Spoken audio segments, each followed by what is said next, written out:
Alamin natin, ano ba ang kalooban ng ating Panginoon Diyos?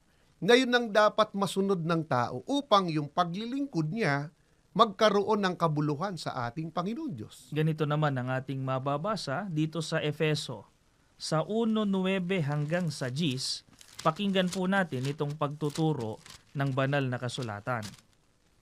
Na ipinakilala niya sa atin ang hiwaga ng kanyang kalooban, ayon sa kanyang minagaling na ipinasya niya sa kanya rin, sa pagiging katiwala sa kaganapan ng mga panahon, upang tipunin ang lahat ng mga bagay kay Kristo, ang mga bagay na nasa sangkalangitan at ang mga bagay na nasa ibabaw ng lupa. Sa kanya sinasabi ko, ang kalooban ng Diyos o ng Ama na dapat masunod ng tao para tanggapin yung kanyang paglilingkod, pakinabangan niya yung biyayang dulot nito, alinsunod sa pahayag ni Apostol Pablo, upang tipunin ang lahat ng mga bagay kay Kristo. Katumbas nito, kapatid na Jerry, kailangang matipon muna ang tao sa ating Panginoong Yesukristo para yung gagawin niyang paglilingkod tanggapin ng ating Panginoong Diyos.